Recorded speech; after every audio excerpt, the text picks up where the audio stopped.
Assalamualaikum warahmatullahi wabarakatuh. Bismillahirrahmanirrahim. Alhamdulillahirabbil alamin. Allahumma shalli ala sayyidina Muhammadin al-fatih lima ughliq wal khatim sabaq nasiril haqqi bil haqq wal hadi ila siratikal mustaqim wa ala alihi haqqa qadri wa miqdaril azim. Rabbi shrah li sadri wa yassir li amri wahlul 'uqdatam min lisani yafqahu qawli. Amin ya rabbal alamin. Alhamdulillah, pada kesempatan kali ini kita masih diberikan nikmat oleh Allah dalam bentuk kesehatan dan juga motivasi, sehingga pada saat ini kita bisa melanjutkan kajian perkuliahan kita tentang bimbingan konseling karir, yang mana kita kali ini akan mengkaji tentang teori perkembangan dan pemilihan karirnya Roy, ya. Di sini disebut sebagai teori personality development of theory, karena nanti istilahnya beliau lebih pada ke perkembangan individu, ya. Teori ini juga bisa disebut sebagai need teori, ya, atau teori yang berdasarkan pada kebutuhan seseorang.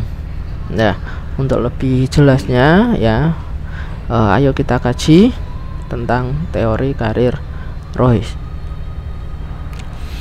Biografi, ya, pada tahun 1986, ya, The American Psychological Association atau kita kenal sebagai APA, ya, mengumumkan bahwa Anero adalah pemenang penghargaan Richardson. Nah, penghargaan ini didirikan oleh Yayasan Richardson pada tahun 1965. Tercatat awal aplikasi Roy dan juga studi biografi imajinatifnya, penilaian kepribadian dan evaluasi klinis ilmuwan terkemuka dan kreatif dalam berbagai bidang termasuk fisika, biologi dan ilmu perilaku. Jadi Roy ini memang seorang ilmuwan yang memiliki kapabilitas, ya. Jadi memang dia adalah ilmuwan yang luar biasa, ya, sehingga kemudian pada tahun 1986 dia mendapatkan penghargaan, ya, dari Yayasan Richardson, ya. Dan keilmuan Roy ini multi bidang, ya, multidisiplin, ya. Beliau pakar dalam bidang fisika, biologi, nah, termasuk, ya, beliau pakar juga dalam ilmu perilaku, sehingga kemudian beliau juga membahas tentang perilaku khususnya dalam rangka pemilihan dan juga pemilihan karir, ya, atau dan juga keputusan karir itu sendiri. Nah, konsep dasar dari teorinya Roy, ya, Roy merupakan salah satu tokoh teori perkembangan karir yang menekankan pada corak pergaulan dengan orang tua selama masa kecil dan pola pendidikan yang diterapkan oleh orang tua terhadap anaknya sewaktu kecil. Jadi tadi dikatakan bahwa teori ini disebut juga dengan personality development, ya, atau perkembangan personality. Nah, kenapa demikian? Karena memang teori ini menekankan corak pergaulan, ya, antara orang tua dan juga anak, dan juga pola pendidikan yang diterapkan oleh orang tua terhadap anak di waktu kecil. Dari perkembangan di waktu kecil, ya, yang berhubungan dengan corak pergaulan dan juga pendidikan, itu yang kemudian menjadi titik tekan, ya, dalam teori Roy. Selain itu, ya, teori Roy juga disebut sebagai a need theory approach to career choice, ya, atau teori pemilihan karir dengan pendekatan kebutuhan. Jadi tidak hanya berdasar pada corak pergaulan dan juga pendidikan yang diterapkan orang tua pada anak pada masa kecil, ya. Teori ini juga mendasarkan pada kebutuhan, ya, kebutuhan pada individu, ya, makanya disebut sebagai need theory approach to career choice. Jadi pemilihan karir itu juga dipengaruhi oleh yang namanya kebutuhan individu. Nah, di sini ada beberapa konsep, ya, konsep ataupun beberapa kategori, ya, di dalam sebuah teorinya Roy. Jadi ada dalam teori Roy ini ada 3 konsep, ya, yang menjadi konsep penting, ya. Konsep yang pertama yaitu kita kaji, yaitu adalah genetika. Nah, Roy memandang genetika seseorang adalah warisan dari gen ayah atau ibu, ya ini dari keturunan ya. Sehingga pada prinsipnya individu memiliki berbagai potensi bawaan yang akan menentukan sifat-sifat, minat, bakat dan juga temperamen. Jadi individu itu ya genetika seseorang itu adalah warisan dari ayah ataupun ibu, sehingga kemudian dia akan memiliki potensi bawaan ya, baik itu sifat, minat, bakat dan juga temperamen yang kemudian mirip dengan ayah ataupun ibu. Pada akhirnya potensi tersebut memiliki pengaruh yang besar dalam kehidupan seseorang, terutama dalam pemilihan karir yang akan dilalui pada masa yang akan datang. Jadi genetika seseorang yang merupakan warisan dari gen ayah maupun gen ibu ya, baik minat, bakat, temperamen dan lain sebagainya tadi, itu ternyata menurut Roy ya memiliki pengaruh ya yang sangat besar ya dalam rangka pemilihan karir di masa yang akan datang ya. Jadi genetika itu memiliki pengaruh ya dalam rangka pemilihan karir di masa yang akan datang. Seorang anak yang terlahir dari keluarga yang bekerja pada bidang jasa cenderung akan bekerja pada bidang jasa ketika ia dewasa kelak. Jadi orang-orang yang kemudian bekerja di dalam bidang jasa ya, itu biasanya ya itu akan bekerja pada bidang jasa pada masa dewasa kelak. Demikian juga halnya dengan bidang pekerjaan lainnya ya, tidak hanya bidang jasa tapi pekerjaan-pekerjaan yang lain. Mungkin kita juga bisa mengamati kok biasanya ya, misalnya ini yang saya lihat ya, biasanya orang-orang yang kemudian dilahirkan dari keluarga pendidik ya atau guru, biasanya nanti anaknya akan cenderung untuk menjadi guru ya. Ini berarti ada semacam pola genetika ya di dalam proses pemilihan karir individu ya.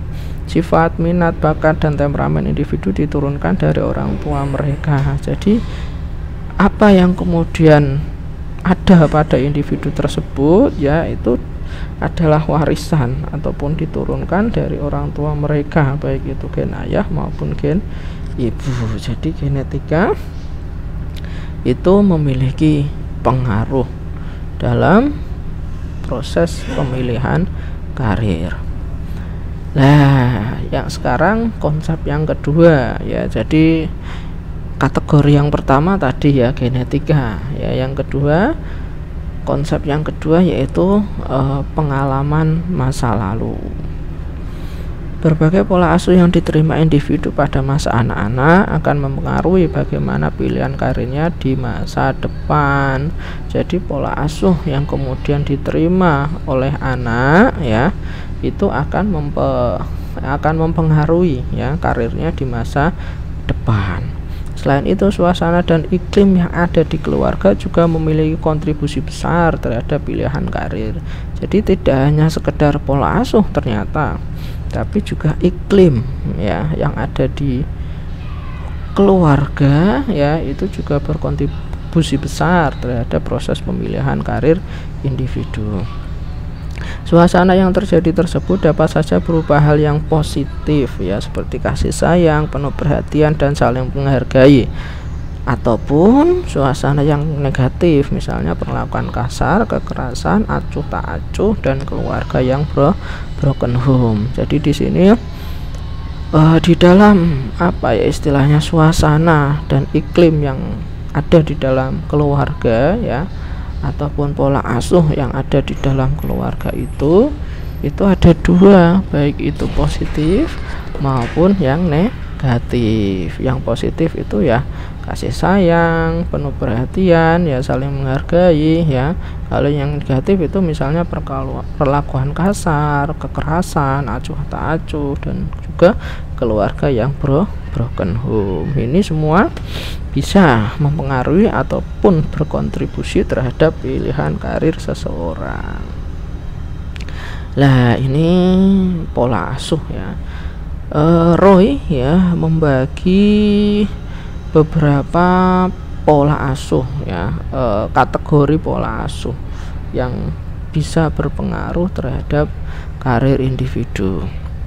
Yang pertama adalah lingkungan keluarga yang mencintai, melindungi, dan menuntut secara wajar akan menuntun anak menjadi orang yang memiliki orientasi di masa kanak-kanak dan orang yang berorientasi dalam pekerjaan yang akan ditempatinya. Jadi keluarga yang mencintai, melindungi ya, terus kemudian menuntut secara wajar ya, itu akan apa ya, istilah menjadikan anak itu menjadi anak yang memiliki orientasi di dalam pekerjaan nantinya ya, ataupun dalam pekerjaan yang ditempatinya. Jadi dalam bekerja dia itu memiliki orientasi ke depan ya, karena dia dibesarkan dari lingkungan keluarga yang mencintai, melindungi, dan juga menuntut secara wajar. Yang kedua, lingkungan keluarga yang menolak, mengabaikan, dan tidak acuh terhadap anak akan menggiring anak menjadi orang yang tidak memiliki orientasi pekerjaan ya. Ini keluarga yang menolak, mengabaikan ya, tidak acuh ya terhadap anak ya, ini akan menjadikan anak itu tidak memiliki orientasi di dalam pekerjaan. Jadi kerja ya wis ngono, wis ra enak ya ngerti lakoni ya, berbeda dengan tadi ya, anak-anak yang kemudian memiliki orientasi dalam bekerja. Dia selalu akan kemudian membuat inovasi, selalu membuat sebuah ide-ide baru ya, orientasi pekerjaan yang ditempatinya. Terus yang selanjutnya, kondisi yang terlalu melindungi atau overprotective atau menuntut terlalu berlebihan akan menjadikan anak tidak memiliki orientasi dalam pekerjaan. Overprotective ya, menuntut berlebih, itu juga membuat anak tidak memiliki orientasi karena dia merasa terkekang ya, dituntut secara berlebih, sehingga kemudian tidak muncul ide-ide kreatif, orientasi di dalam pekerjaan nantinya ya. Selanjutnya, sebagian anak yang berasal dari keluarga yang bersifat menolak, kemungkinan orientasinya menjadi mencari kepuasan. Jadi bagi keluarga-keluarga yang kemudian apa ya, menolak ya, bersifat menolak dalam artian acuh, mengabaikan tadi ya, itu karena dia tidak memiliki orientasi, maka orientasinya bergeser ya, lebih pada hanya sekedar mencari kepuasan, bukan pada orientasi kerja yang baik, tapi hanya sekedar mencari kepuasan, wes yang penting aku enak gitu aja. Terus lingkungan keluarga yang santai dan mencintai akan memberikan jumlah keterkaitan yang memadai. Jadi keluarga yang santai, mencintai ya, itu memberikan jumlah keterkaitan yang memadai. Jadi dalam artian keterkaitan antara keluarga satu dengan keluarga yang lain ya, itu akan membentuk pola keterkaitan individu itu ketika nanti kemudian mereka berada di lingkungan kerja ya. Nah, yang selanjutnya ya, ini Roy ya mengkategorisasikan ya interaksi orang tua terhadap anak. Nah, yang pertama adalah menjauhi anak.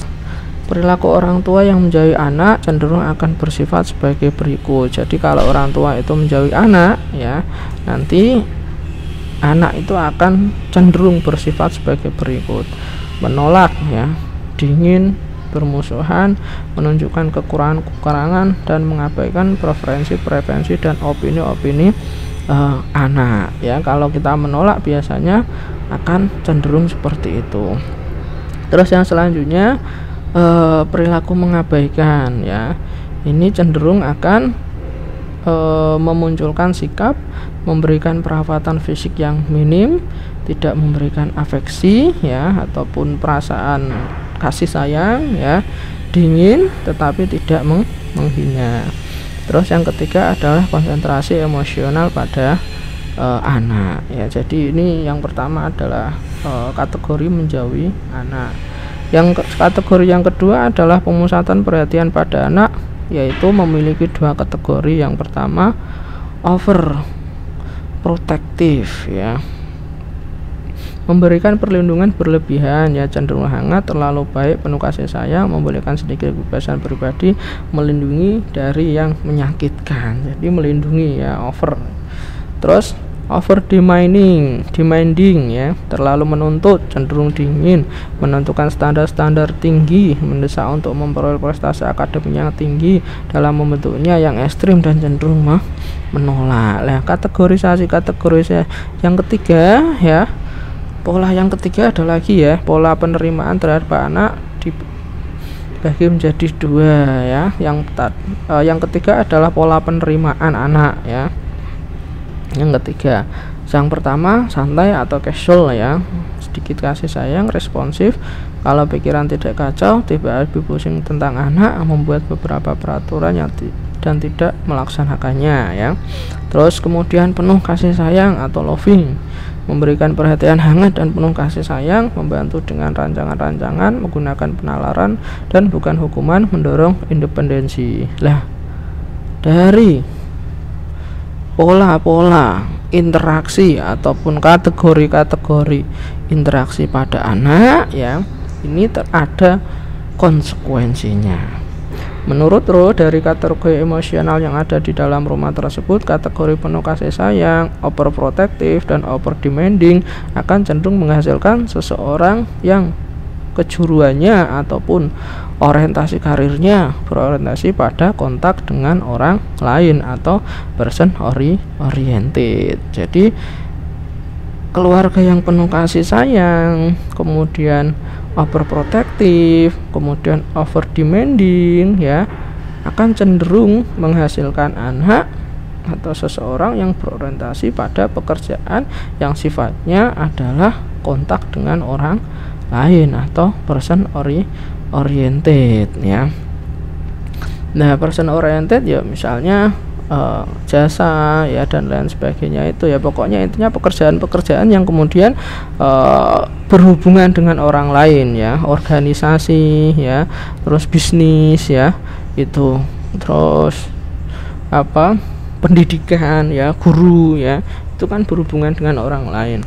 Sedangkan kategori santai yang menolak dan mengabaikan cenderung menghasilkan seseorang yang kejuruannya ataupun karirnya berorientasi pada benda-benda atau non person oriented, ya, pada jadi yang santai, menolak, ya, mengabaikan, ya, itu nanti akan menghasilkan anak yang kemudian memiliki kecenderungan karir pada benda-benda atau non person oriented, ya, misalnya teknik, saintis, dan lain sebagainya. Pokoknya yang hubungannya dengan benda-benda, ya, bukan dengan orang. Nah, ini adalah komponen yang ketiga, ya. Komponen yang pertama tadi ada genetik, yang kedua adalah pengalaman masa kecil anak atau pola asuh anak, lingkungan atau kondisi atau suasana rumah tangga. Yang ketiga, komponen yang ketiga di dalam teori Roy adalah kebutuhan manusia. Kebutuhan individu dapat mengaruhi pilihan karir individu tersebut. Dalam hal ini Roy berpijak pada kebutuhan yang dikemukakan oleh Abraham Maslow. Jadi ternyata kebutuhan individu itu juga dapat memengaruhi pilihan dan juga keputusan karir seseorang. Nah, di sini beliau berpijak pada teori kebutuhan yang dikemukakan oleh Abraham Maslow. Menurut Lee Isaacson, ya, secara hierarki Maslow menyebutkan 8 motif kebutuhan individu, ya, ada yang menyebut 5, ada yang menyebut 8, ya. Yaitu yang pertama adalah kebutuhan fisik, ya, kebutuhan fisik, ya, itu atau physical needs, ya, di makan, minum, ya, seks, ya. Terus yang kedua adalah kebutuhan rasa aman atau safety need, ya. Jadi kita sebagai individu itu butuh rasa aman, ya, tidak was-was, tidak ketakutan, dan lain sebagainya. Yang ketiga, kebutuhan akan kasih sayang dan juga cinta atau need for belongings and love, ya, kita butuh dicintai dan juga mencintai, ya. Terus kemudian kebutuhan penghargaan diri ataupun esteem need, ya.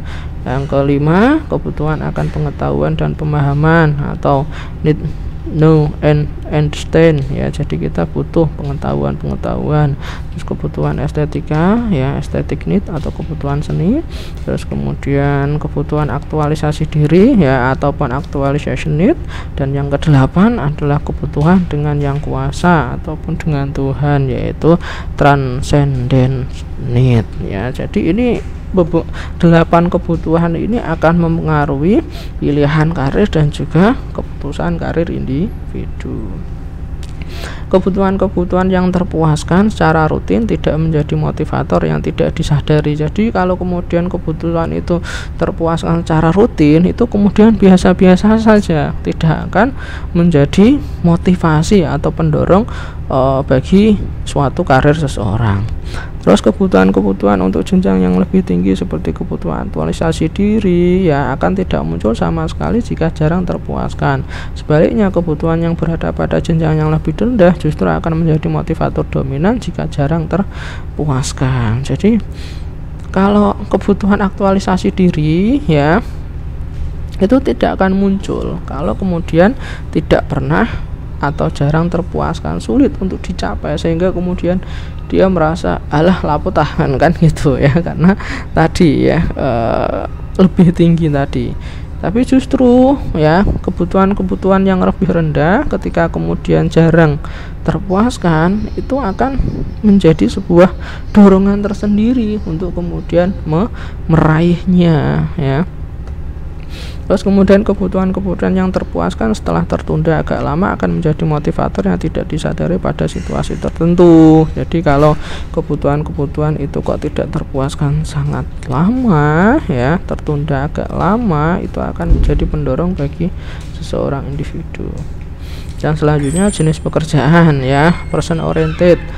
Tadi sudah kita kaji ya, pekerjaan yang berorientasi pada kotak dengan orang lain. Misalnya orang yang suka bekerja bersama dengan orang lain dianggap cenderung demikian karena mereka menghayati kebutuhan yang kuat yang diterima baik oleh orang lain. Semua orang ini dididik oleh orang tua yang menunjukkan sikap menerima dan menyayangi. Nah, jadi sikap orang tua yang menerima dan menyayangi akan cenderung membentuk individu yang orientasi kerjanya adalah person oriented ya.